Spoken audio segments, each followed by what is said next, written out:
Pernah ada di hadis Muslim, ini cerita di Sahih Muslim. Ada seseorang sedang sujud, kemudian diinjek oleh orang fasik. Saya ulang lagi, diinjek. Rokobahnya, yang diinjek itu rokobahnya. Lehernya itu diinjek sama orang fasik. Kemudian si yang sujud tadi bersumpah, wallahi la yaghfiru wallahu lak. Demi Allah, Allah tidak akan mengampuni kamu. Itu Allah kemudian mewahyukan sama Nabi di zamannya. Wahyunya adalah, manggalladzi yata'alla alayya, Allah aghfira li fulan. Laqad ghafartu dzunuba wa ahbattu amalak. Siapa yang mencantut namaku dengan menstatuskan saya tidak bisa memberi maaf. Sungguh orang itu saya maafkan, dan yang ahli ibadah amalnya tak cabut semua, tak hapus semua. Karena Allah tuh nggak boleh distatuskan sesuai keinginan kita. Yang soleh terus mengatakan orang lain tidak soleh, Allah tidak akan ngampuni. Ngampuni tidak, itu wilayahnya Allah, dan Allah yaf'alu ma yasha, dan Allah berkali-kali memaklumatkan dirinya yaghfiru liman yasha wa yu'adzibu man yasha. Tapi ini kubu sebelah nyifati Allah hanya wa yu'adzibu, kubu sebelah kan gitu. Tidak pernah kalau Allah disifati yaghfir. Bagaimana Allah gak tersinggung? Allah selalu distatuskan yu'adzib. Kira-kira kalau Allah kan gini, saya ini bisa u'adzib, bisa aghfir, kenapa status saya tinggal yu'adzib? Ini ngaji di mana? Khatam enggak kan gitu. Makanya resikonya ahli sunnah itu masyhur tuh Pak Hamid Pasuruan. Tamu macam-macam diterima. Ketika orang benci Golkar itu ada tamu dari Golkar juga diterima. Ketika orang nggak mau diberi hadiah oleh orang Golkar, Pak Hamid ya diterima. Bilang ke bapak, mengaku lo mau wainur, duit enggak ono gunane dhewe. Sing marai rawan hisab itu kan kamu dapat uang nggak jelas kemudian kamu pakai pribadi. Kalau orang-orang soleh kan nggak pernah dipakai, kan aman saja. Loh, dihisab apanya? Wong hanya pralon. Kalau istilahnya Pak Hamid itu pralon. Datang diberikan orang lagi, datang diberikan. Kalau kena kamu kan hisab. Terus kamu nyate makan wareg glegeken. Wah itu uangnya nggak jelas dipakai nyate glegeken, ya mesti hisab. Kalau nggak jelas ya disedekahkan. Kalau ingin bebas apa? Hisab. Tapi kalau sering sedekah biasanya nggak bebas dari miskin. Tapi kalau kamu wali kan tetap ya Pak Hamid itu masyhur bisa kok. Tapi kan nggak jadi miskin. Kamu nggak terkenal sakok tapi miskin. Ini nggak wali. Nah kemudian ini yang makalah yang saya siapkan begini. Sekarang Indonesia itu dikepung oleh paham-paham keras. Paham-paham keras itu yang paling hebat tentu ilmu. Dalam banyak cerita, banyak saksinya juga. Pernah, ini masyhur sekali cerita ini. Sya'rawi itu ketemu orang ekstrim yang mau mengebom orang-orang Islam yang sedang main di bar. Dugem lah kira-kira gitu. Karena di dunia Allah kok maksiat tok, ini baiknya mati aja daripada hidup, daripada ngeleng-ngeleng bumi gitu. Terus ditanya sama Sya'rawi, kalau betul mereka jadi mati, aina masiruhum? Lalu mereka mati terus kemana? Dijawab oleh ekstremis tadi, ya ilanar, karena mereka matu fi hinil maksiyah, mati ketika maksiat. Terus jawabnya si Sya'rawi, lalu kalau mereka ke neraka itu keinginan Rasulullah apa keinginan kamu? Apakah pernah Rasulullah itu berkeinginan umatnya mati masuk neraka? Ya enggak. Ya sudah, kalau itu tidak keinginan Rasulullah jangan lakukan. Itu kan satu ilmiah yang luar biasa. Rasulullah tidak pernah ingin umatnya mati dalam keadaan siap masuk neraka. Makanya tidak usah mati pas itu ya. Bener MC tadi, kalau mati milih tanggal dan milih tempat. Ya itu diantara pujian-pujian yang masyhur tuh, yang puji Rasulullah itu khuliqta mubarra'un min kulli aibin faka'an nama khuliqta kama tasya. Jadi itu sebenarnya makalahnya sahabat, tapi yang untung Mustafa Atif karena dapat uang banyak dari nyanyi. Jadi itu sebenarnya makalah normal dari pujian seorang sahabat, tapi yang untung Mustafa Atif. Mungkin yang untung juga pengundangnya karena ternyata abadi ya. Nah cerita Imam Sya'rawi tadi, Sya'rawi Sya'rawi Mutawali Sya'rawi ya. Mufassir itu. Saya punya kitabnya itu 27 jilid. Saya sebagai peneliti itu ya enggak, karena saya butuh adit ya, butuh penguat itu. Dan penguat itu pula yang saya bawa ke sini. Ya ini saya baca terjemahnya dulu, nanti saya baca Arabnya supaya dapat barokahnya Rasulullah SAW sebagai Jami'ul Kalim. Nabi pernah didatangi seorang bedui. Bedui itu Arabi, orang kampung. Minta sama Nabi, karena Nabi itu udah orang kaya, tentu kira-kira saya bayangkan ya dikasih 50.000 atau 10.000. Si Arabi ini tidak terima, dan tidak terima ngomong di depan umum. Ketika Rasulullah tanya, apa saya sudah baik sama kamu? Kata si Arabi tadi tidak. Karena kamu kikir hanya ngasih saya segini. Sahabat hampir marah saja karena Nabi tersinggung gitu. Tapi Nabi lalu mengajak orang itu ke dalam rumah. Kira-kira kalau Indonesia mungkin ditambah. Kemudian, apa ini cukup? Ya cukup. Kamu sudah puas? Ya puas. Fajazakallahu min ahlin wa asyiratin. Dipuji-puji Nabi. Kemudian kata Rasulullah, ayo kita keluar. Keluar nemuin khalayak begini. Khalayak rame tadi. Kamu tadi mengkritik saya, menghujat saya, maka kamu sekarang harus memuji saya di depan umum. Supaya clear. Akhirnya mau dia. Oke, kita mau. Akhirnya muji-muji bahwa Muhammad orang baik, dermawan gini. Setelah itu dia pulang. Hebatnya Rasulullah ketika pulang kata Nabi begini, sabda Nabi gini. Kalau saja dia pas benci saya itu kok mati. Saya ulang lagi. Kalau saja dia pas komentari saya buruk tadi kok mati, maka dia mati sebagai min ahlin nar karena berstatus pencaci maki Nabi. Akhirnya dia muji Nabi itu lewat disuap, lewat dikasih uang lagi. Lu itu sudah sah. Jadi saking baiknya Allah, Islam suapan itu juga sah. Itu kan muji Nabi itu karena disuap. Makanya ini penting. Sehingga dalam khazanah Islam itu memang agak aneh-aneh. Jadi di antara ceritanya dalam hukum-hukum Islam itu ada orang fasiknya minta ampun, tapi minta karena iman sama hadis bahwa nanti kalau ada orang mati disaksikan orang dua, apalagi kalau empat min ahlil jannah, maka dia min ahlil jannah. Itu dia fasiknya minta ampun, nyewa orang. Nanti kalau saya mati bilang saya orang baik. Betul. Setelah dia mati bayar. Ini baik. Satu kampung nggak ada yang percaya ini saksi bohong. Tapi sama Allah diampuni karena kesaksian suapan. Lalu berarti jenengan ngalalo suap ya ndak, saya ada ngalalo suap, ngalalo sedekah. Karena sekarang kalau ada caleg bayar katanya sedekah. Ya sedekah terpaksa. Ini penting saya utarakan karena apa? Allah itu menilai itu tidak sama dengan pikiran kita. Makanya kubu sebelah ini terlalu ekstrem, memaksa Allah berpikiran kayak dia. Satu karena kurang ngaji. Nomor dua ya tadi emosinya lebih tinggi ketimbang intelektualnya. Ini penting saya utarakan. Ternyata orang yang nyuap tadi apa nilainya plus, yaitu dia iman sama dawuh Rasulullah Shallallahu Alaihi Wasallam. Kalau yang namanya saksi itu penting. Cuma dia mendapat cara itu lewat suap. Tapi kan iman.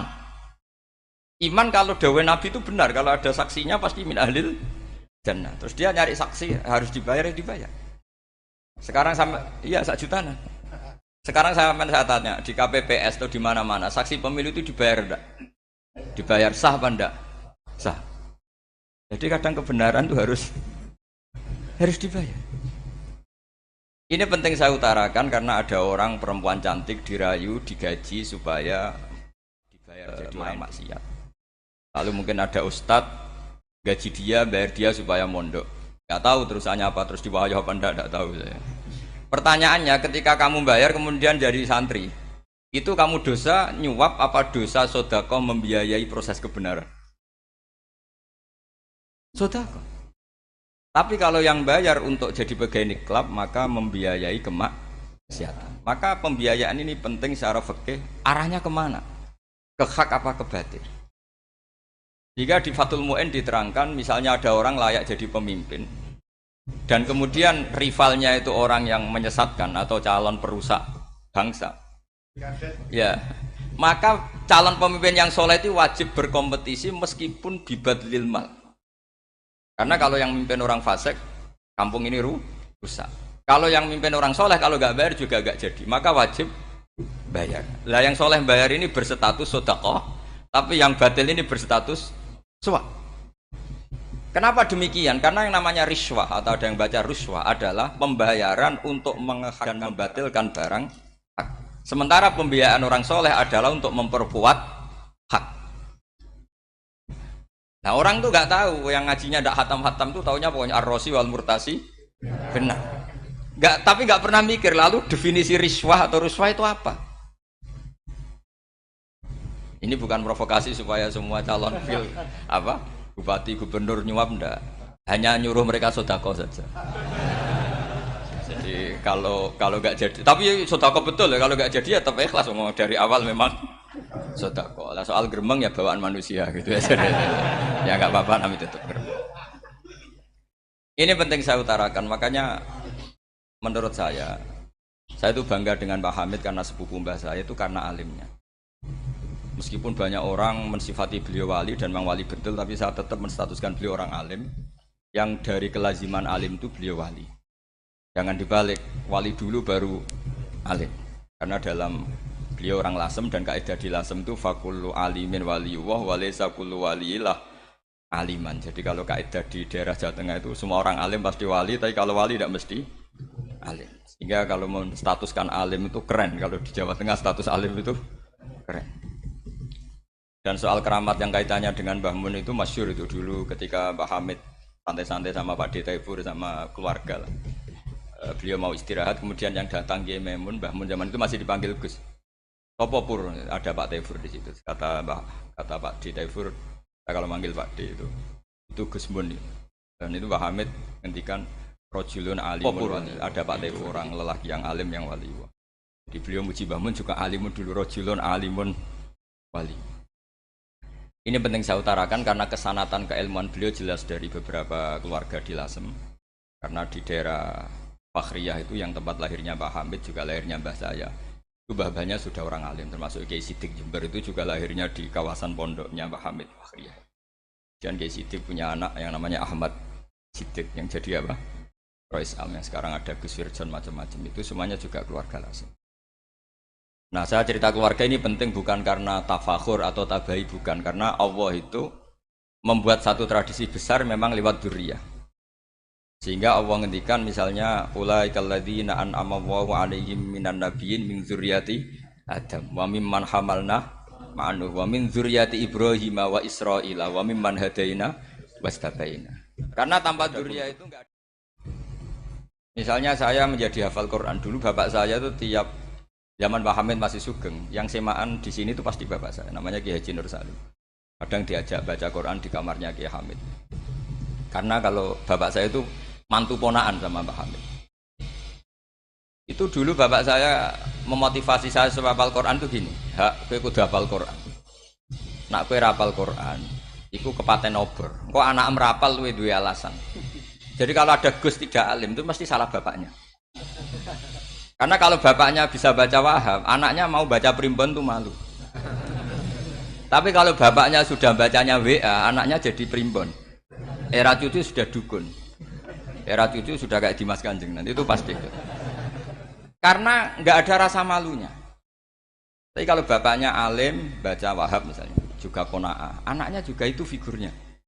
Cucunya juga gitu figurnya. Makanya disebut dzurriyyatam ba'duha min ba'd. Ini penting. Dulu Mbah Mun itu sering ngijazahi saya itu persis ijazahnya bapak, ijazahnya Mbah Hamid. Kalau punya amplop itu ya dibeda-bedakan, ini amplop dari tamu, ini dari pejabat, ini dari orang fakir. Jika penggunaannya juga sesuai itu, tidak serampangan. Karena dianggap amanat kalau kita hisab. Kalau sekarang nggak salah dikumpulkan. Orang desa salam template wadol pitik kuru, wedhus kuru. Ambek guse dikutuku HP seri terbaru itu kan kasihan ya. Padahal sing salam template itu ibunya kerja di Malaysia. Mungkin gelantungan ngecat tembok di Malaysia.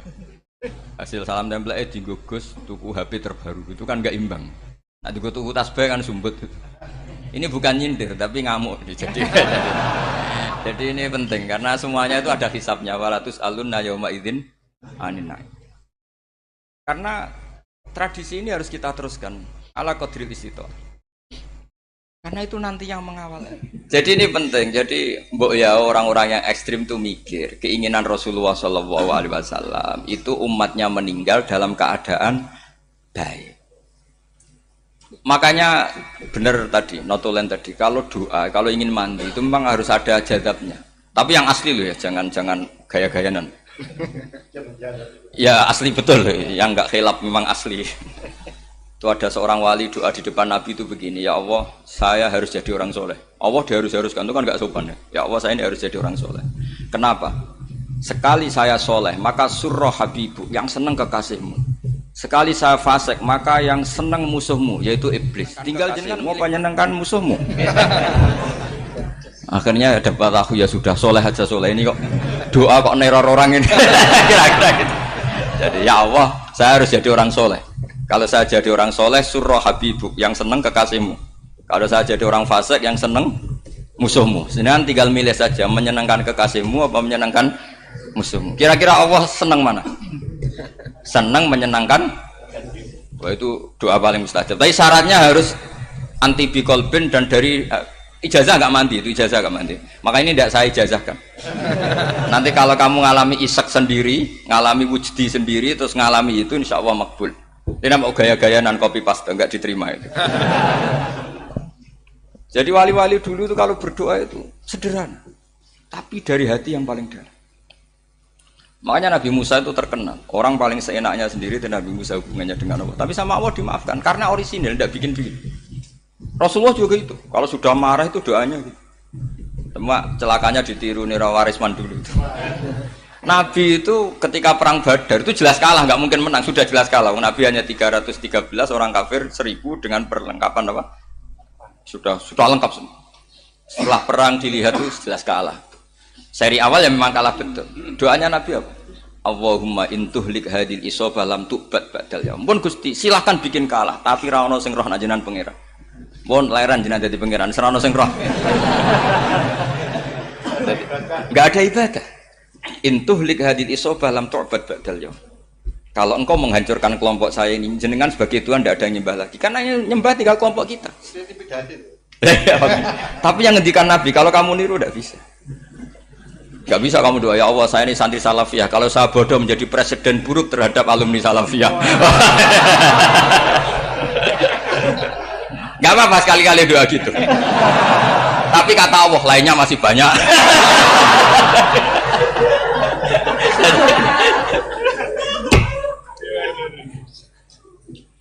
Tapi itu syaratnya tadi harus ada al-wujdi wasima. Jadi makanya Imam Ghazali punya kitab al-wujdi wasima. Karena ada masrob, ada syarab. Jadi wali ngikuti para nabi itu ada masrob, ada syarab. Sehingga perasaannya itu beda. Saya punya sekian contoh. Makanya tadi saya bilang di sini yang cerita nanti tak baca Arabnya ya, tabarruk dengan jamil apa kalim. Jadi Nabi menyontohkan gini ya. Hubungannya Nabi dengan umatnya itu kata Rasulullah ibarat orang punya unta atau sapi yang susah itu. Yang sarodat itu berat. Kalau bahasa sini apa itu? Yang larat ya Pak? Melayu. Terus orang-orang lain ingin membantu. Kubu sebelah ingin bantu. Tapi ketika mereka ingin bantu malah unta ini tambah lari karena asing. Semua selain pemiliknya ini kan bagi unta itu asing. Jadi mau dibantu ditangkap tambah lari karena ini orang asing semua.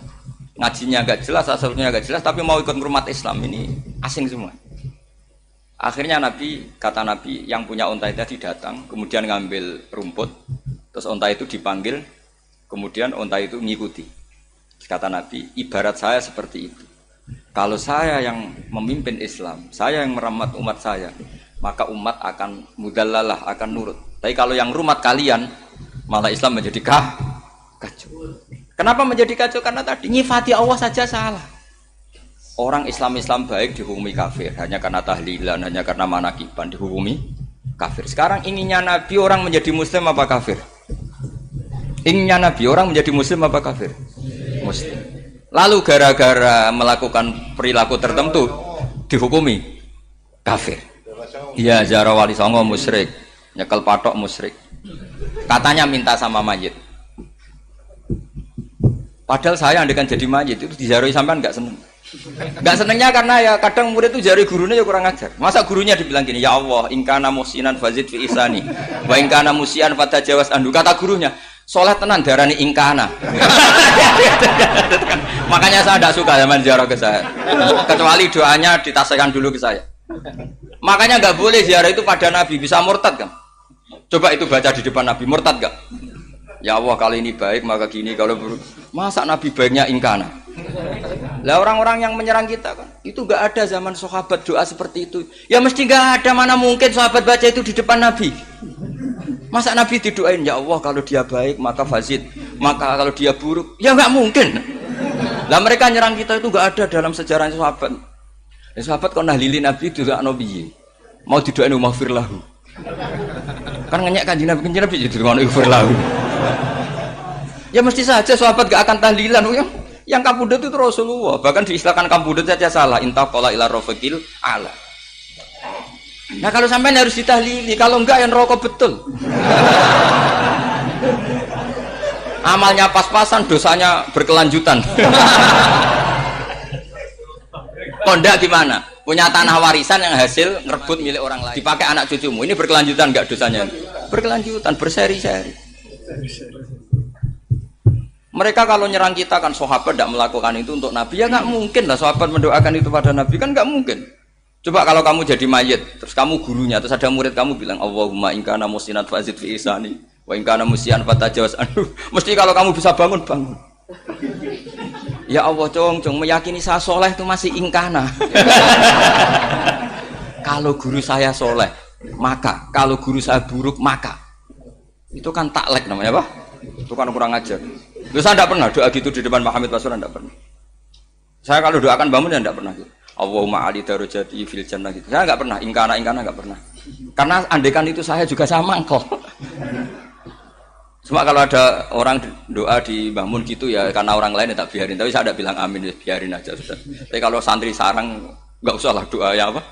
Ingkana. Masa meyakini solehnya gurunya kok nunggu apa? Ingkana. Ini bukan ijazah, ini marah ini. Jadi pelurusan ini. Saya ulang lagi, ngaji itu harus khatam. Pentingnya khatam tadi, kalau di bab tafriq bainal haqqi wa bainal batin, seakan-akan kubu sebelah ini benar karena tegas. Tapi kitab itu tidak hanya bab itu, juga ada bab tawadhu. Di bab tawadhu itu, misalnya kita melihat orang kafir, ini wajar maksiat kan dia kafir. Masa saya mukmin maksiat? Dan ini kafir bisa saja nanti husnul khotimah, saya muslim bisa saja su'ul khotimah. Jika tetap tawadhu, melihat yang lebih sepuh ini aksaru ibadatan minni, melihat yang kecil asghar berarti aqallu maksiatan minni, sehingga melihatnya itu tawadhu. Jadi kalau di bab tawadhu semuanya orang itu mungkin. Nah di sini Rasulullah SAW mengajarkan, ketika malaikat Jabal bilang Muhammad, orang yang mendustakan kamu saya tungkepi gunung biar mati semua. Kata Rasulullah, saya berharap keluar dari tubuh mereka min aslabihim, dari keturunan mereka orang-orang sing mukmin. Sudah karuan kafir saja Nabi tidak berhenti berharap. Jangan-jangan nanti keturunannya mukmin, dan itu betul. Kita tahu Abu Lahab punya anak Darrah itu mukminah. Abu Jahal punya anak Ikrimah juga mukmin. Dulu Walid bin Mughirah musuh besarnya Rasulullah punya anak Khalid bin Walid. Sekarang orang-orang yang abangan nggak hafal Quran, kadang anaknya hafal Quran. Lewat program PTPG, kadang hafal Quran malah anaknya nggak hafal. Makanya kalau pas wisuda sampai bingung. Gurunya itu sampai nangis. Kenapa nangis? Ini anaknya orang nggak hafal Quran tapi sudah hafal. Saya gurunya nggak hafal. Kata. Lah kenapa bisa jadi hafid? Karena guru sewaan kata. Itu banyak sekali. Kemudian termasuk tradisi mengakui santri goblok. Ini penting. Itu nggak ada santri sebarokah santri goblok. Makanya dulu Mbah Mun, Mbah Hamid, Kiai Alim itu kalau sama santri goblok ya tidak benci. Nggak kayak sekarang semua orang bikin sekolah unggulan. Sekolah unggulan itu kritik saya hanya memproduksi orang-orang yang nantinya mendapat. Kalau kamu punya santri hafal Quran, nanti hadiahnya umroh, tanglanya umroh, santri pinter hadiahnya beasiswa. Tapi hubungannya sama negara itu mendapat. Sementara santri yang goblok hidup di pedalaman Kalimantan, karena di sana belum ada masjid, bikin masjid. Sebagian hartanya dipakai masjid, sebagian hartanya dipakai bangun masjid. Ini yang goblok pendiri masjid. Yang pinter pengajian di masjid dibisaroi uang kas masjid. Artinya gini, ya kalau halalnya halal, tapi kita mbok yo roh hikmahnya orang-orang goblok gitu. Supaya kita tetap ngaji, Rabbana ma khalaqta hadza batila. Semua ini ada gunanya. Subhanaka ma khalaqta. Jadi semua ini ada gunanya. Maka bagi santri-santri yang goblok, tolong nanti saya di-Fatihai karena saya ini pembela Anda. Loh yang ngomong biar saya, karena saya terkenal santri pinter. Kalau yang ngomong sampean goblok kan nggak ada yang percaya. Oh padune podo gobloknya kan gitu. Yang ngomong harus saya. Saya itu niru Rasulullah SAW. Nabi itu kalau ada santri serabakat pinter, itu diwarai sak surat usung nang mulai pinter. Banyak itu. Balighu anni walau ayah. Ada sahabat ngaji hanya diajari idzal zulzilatil ardu, sudah kamu pulang, sudah pinter. Karena betul. Sekarang Coba dia ngenangan. Ada santri alim alamah. Mungkin bakasnya furu'iyah. Gimana hukumnya Jumatan jumlahnya itu 40 kurang. Atau 40 pas imam. Kemudian ada yang batal satu, hukumnya gimana? Dia mikir furu'iyah. Sementara yang goblok, dia di desa tertinggal gak ada masjid. Piye caranya dia masjid? Ini bikin aslul ibadah. Yang sini sudah khilaf tentang yang gak penting.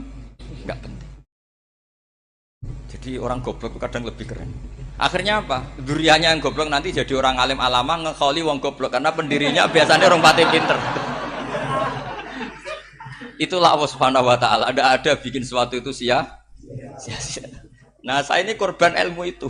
Akhirnya santri saya banyak yang enggak jelas. Ya, tapi ya saya terima saja. Saya santri itu macam-macam. Ada yang profesor, ada yang doktor, ada yang goblok, ada yang baru tobat kemarin. Ada yang Cina lagi senang ahli sunnah wal jamaah, macam-macam. Semuanya ngaji sama saya. Karena saya tetap berkeyakinan Rabbana ma khalaqta hadza batil. Ini penting saya utarakan karena khazanah kita ini jangan digerus oleh orang yang tidak bertanggung. Ini penting. Jadi kebanyakan orang ekstrim karena mensifati Allah Ta'ala itu hanya dengan status yu'adzib, tidak dengan status yaghfir. Dan itu mereka harus ngaji lagi. Kurang apanya Rasulullah SAW? Nabi sebagai manusia benci sekali sama pembunuh Hamzah karena qatilu ahabbin nasi ila Rasulillah. Itu sama Wahsy. Siapa yang enggak tahu Wahsy? Qatala ahabban nasi ila Rasulillah, itu qatala Hamzah. Dan ketika Nabi nyuwun sewu maksud-maksudna Wahsy, Allah malah nurkan ayat laisa laka minal amri syai'un aw yatuba alaihim. Ada pilihannya aw yatuba alaihim. Apa yang terjadi? Justru Allah mentobati Wahsy. Memaafkan Wahsy, mentobati Wahsy. Ada sahabat yang dipuji Nabi Hamamatul Masjid, akhirnya su'ul khotimah. Kita tahu ceritanya siapa? Sa'labah. Makanya kata Mbah Mun sering cerita ke saya. Banyak orang darani saya itu tidak jelas, kata Mbah Mun, karena saya sama siapa saja baik, sehingga banyak yang nuduh saya itu tidak jelas. Kata beliau, ulama paling jelas ya saya ini, karena masih orisinil, kata beliau. Tapi pakai bahasa Jawa, karena tadi Mbak Idris bilang ada yang MA ya, Madura asli tadi, makanya saya terpaksa bahasa Indonesia tadi. Kata Mbah Mun, ulama paling jelas ya saya. Karena saya menyikapi siapa saja baik, karena di hati saya hanya membaca laisa laka minal amri syai'un aw yatuba alaihim aw yu'adziba. Kenapa kamu vonis si buruk? Bisa saja nanti baik. Yang sedang baik bisa saja nanti bu. Kalau nasib seseorang nggak jelas, kenapa kamu sikapnya jelas? Nah, ini orang-orang nggak ngaji itu memaksa orang lain jelas. Ini kubu sebelah pasti salah, ini pasti benar.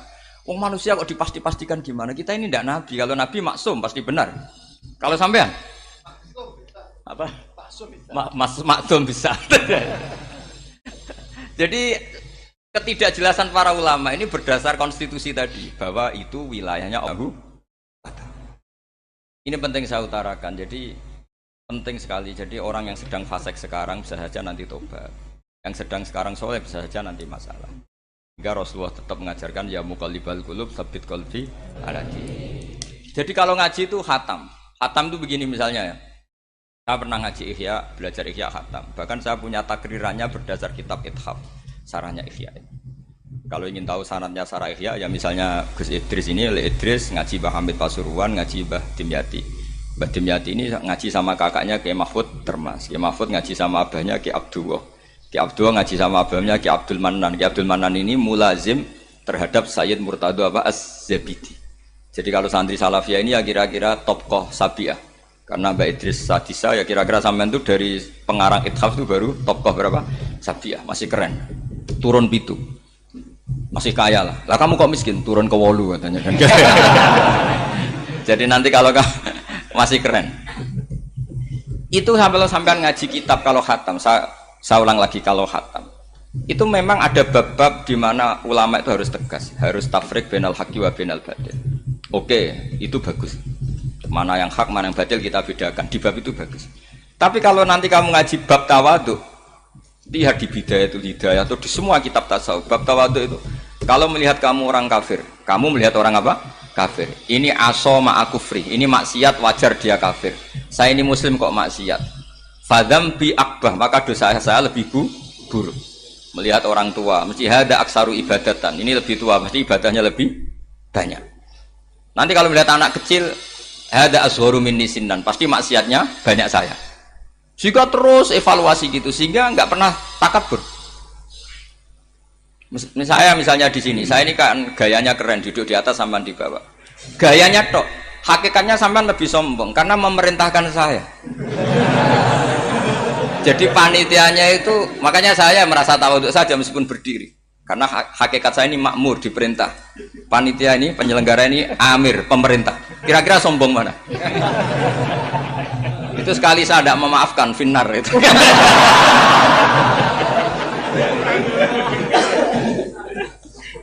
Tapi insya Allah tak maafkan. Iya masih insya Allah. Tapi menghadapi yang sedang kafir saja nggak putus asa. Bisa saja mereka nanti melahirkan anak-anak yang Islam. Jadi kalau ada kiai menghina orang kafir itu jangan melihat kiai kok kancanan wong kafir. Yang benar itu kiai yang penuh harapan. Sehingga sama orang kafir saja berharap. Tapi sekarang enggak. Kiai kancanan wong kafir, kiai kok kancanan wong fasik. Logikanya dibalik.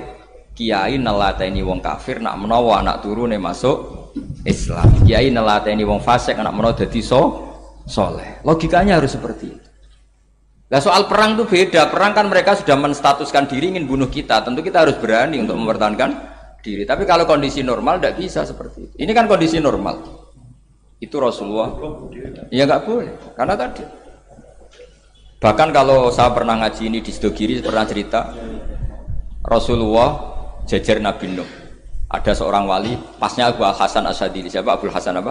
Asyadili. Mimpi ketemu Rasulullah jajar Nabi Nuh. Kemudian Nabi Nuh itu digojlok sama Rasulullah. Kamu pernah maksudkan kaum kamu. Bisa saja fi aslabihim atau fi zuhurihim ada nasamatan sing tu'minu billah. Sekarang misalnya begini ya, ini orang kafir. Di sini itu ada gen yang ribuan ila yaumil qiyamah. Bisa saja gen-gen yang sekarang masih di zuhurihim, karena kalau apa gen di lelaki diistilahkan fi zuhurihim, ini saja nasamatan tu'min. Nasama yang nanti mukmin. Kalau dia mati kan berarti kamu membunuh calon orang mukmin berikut. Jadi, tapi ya sama. Tapi kalau kamu bilang dibiarkan, bisa saja ini ada nasama sing calon kafir. Berarti kamu membiarkan kekafiran. Nah di sini hebatnya Allah. Allah bikin Nabi Nuh mewakili istihad potensi kekafiran berlanjut, sehingga beliau bilang wala yalidu illa fajiran kafaro. Paham ya kan? Rabbila tadzar alal ardi minal kafirina dayara innaka intadzarhum yudillu ibadaka wala yalidu illa fajiran kafaro. Logika itu terwakili oleh Nabi Nuh. Logika bisa saja ini ada nasamatan untuk minubillah. Itu terwakili oleh Rasulullah bal arju ayyukhrijawahu min aslabihim may ya'budu waha wa la yusyriku bihi syai'an. Kayak apa untungnya kita jadi umat Rasulullah sallallahu alaihi wasallam. Masalahnya nabimu gak Nabi Nuh, Nabi Muhammad. Jadi kira-kira istiadat kamu ikut Nabi siapa? Kalau main hantam ya ikut Nabi Nuh. Kalau main rojak berharap Nabi Muhammad. Ya sudah, sampean ikut mana tuh? Nabi Muhammad. Ini penting saya utarakan supaya apa-apa itu terukur lewat ilmu. Ya pokoknya istilah kayak Wali Songo yang tercerminkan sampai ke kita kayak Pak Hamid, karena Pak Hamid ini sanadnya secara gen sampai Sunan Bonang, di silsilah itu sampai Sunan Bonang. Saya punya catatan nasabnya Mbah Hamid Pasuruan sampai Sunan Bonang, ditulis Mbah Khim itu. Ya, pas 40 harinya Mbah Hamid itu. Ini penting saya utarakan supaya ekstremitas itu berkurang. Logika-logika yang dibangun ulama itu ngikuti riwayat. Agama itu ngikuti riwayat, bukan sekedar akal. Saya punya contoh ketika kitab Ihya menutup kitabnya, yaitu Imam Ghazali. Itu ada dua orang. Ini di akhir kitab Rojak dan dipakai nutup kitab Ihya sebagai rojaknya Imam Ghazali. Ada dua orang min ahlinar dipanggil sama Allah. Ini sekaligus ijazah, kali ini ijazah betul. Yang dipanggil ke surga itu masih muqayyad dan biangkalil jahim, masih muqayyad, masih dibelenggu sama atribut neraka. Terus sama Allah ditanya, piye jong kabarin rokok? Wah syarra makanan Gusti mun rokok jenengan takokno sekarang ra enak jen. Terus kata Allah, ya sudah kamu kembali ke sana karena kamu memang orang fasik. Itu lari, semangat mau ke neraka. Ini ijazah. Semangat disuruh kembali ke neraka itu semangat lari. Allah tanya, "Loh, Jong, kenapa kamu semangat?" Ya Allah, saya ini sudah kapok. Dulu ketika di dunia kamu perintah, engkau perintah, saya tidak semangat. Maka kali ini jenengan perintah, saya semangat. Karena saya sudah kapok. Setiap engkau perintah, saya ada lari semangat ke neraka. Nah barokahnya semangat masuk neraka ini, kata Allah, ya sudah kamu di surga saja. Maka ijazah nanti kalau ada pengumuman silahkan masuk neraka. Kamu harus lari sekencang-kencang. Karena itu perintah Allah apa? Yang ketika kita di dunia kalau diperintah males-malesan. Kalau kamu diperintah sholat subuh jamaah kan males-malesan. Dan itu menjadi kita masuk neraka. Sebagai kafarah itu ya Allah, karena ini perintah engkau, saya tidak males-malesan lagi. Wes ngembaliin rokok, lari semangat. Allah akhirnya haru, dimaafkan. Panggil lagi, sudah di surga saja. Barokahnya semangat masuk neraka. Nah ini ijazah ini. Ya diterima ya. kok enggak semangat terima ya. Yang kedua enggak. Sudah kamu kembalikan neraka, pelengahan gitu. Enggak semangat. Allah dilihat terus enggak semangat. Kenapa kamu toleh? Ya Allah, saya tidak pernah ngira ketika engkau manggil saya ke surga, kemudian engkau kembalikan lagi ke neraka. Ya sudah di surga saja. Barokahnya husnudzon. Jadi ini ijazah kamu milih dua itu, milih yang mana? Artinya apa? Logika kamu itu tidak mesti masuk apa yang dilakukan oleh Allah Subhanahu wa Ta'ala. Itu logika kamu kan tidak masuk, tapi Allah yaf'alu ma yasha. Ini penting saya utarakan. Nah, tapi orang-orang ekstrim itu maunya nyifati Allah dengan status yu'adzim, yantakim, jabbar, qahar. Sifatnya Allah Ta'ala itu 99. Kenapa apa kamu hanya satu? Jadi tetap saja menghadapi fenomena seperti ini tetap laisa laka minal amri syai'un aw yatuba alaihim aw yu'adzib. Sehingga setahu saya Mbah Mun, Mbah Hamid Pasuruan, guru-guru kita, habaib yang alim-alim itu melihat tamu macam-macam ya dilayani semua. Karena ini ngadepi fenomena sosial yang semuanya tidak jelas. Kalau nggak jelas apa? Ya kita bisanya berharap karena afdolul ibadah itu intidharul farad. Kalau belum Islam sekarang kita harapkan nanti. Kalau bapaknya enggak kita harapkan anaknya. Kalau anaknya belum kita harapkan cucunya. Karena agama ini limangka nayarjuwo hawal yaumal akhir. Agama ini bagi yang terus berpengharapan, bukan bagi yang putus asa. Ini yang penting saya utarakan. Jadi apalagi Allah sudah punya rencana tadi, yang goblok-goblok di pedalaman Dayak bikin masjid, yang pinter-pinter ramen lomba untuk sangu, untuk umroh. Kira-kira memberi sama mendapat pahalanya keren mana? Memberi. Tapi tidak usah jadi goblok. Goblok tidak usah direncanakan, sudah terjadi. Jadi makanya saya bela karena sudah terjadi gitu. Tapi tidak usah direncanakan. Nanti terus wah goblok aja cara Gus Bak gak apa-apa ndak. Sudah kadung ini cuma kita itu iman ya. Jadi karena yang pinter itu yang jumlahnya tidak banyak. Ini kita bully saja. Karena kamu bully pun tetap mulia kan orang pinter ini. Tapi kalau orang goblok gak dibela habis dia. Yang pinter buat dikritik kayak apa kan tetap mulia kan? Lah yang muji sudah banyak saya ngeritik saja lah. Ini tidak akan jatuh. Tapi yang goblok ini kan nggak ada yang bela. Saya sebagai umatnya Rasulullah, pecinta umat Rasulullah tak bela, tenang saja. Ada hikmahnya apa? Hikmahnya orang goblok. Betul loh, saya itu sering ketemu dokter, ketemu profesor tuh nangis. Tak tanya kenapa nangis.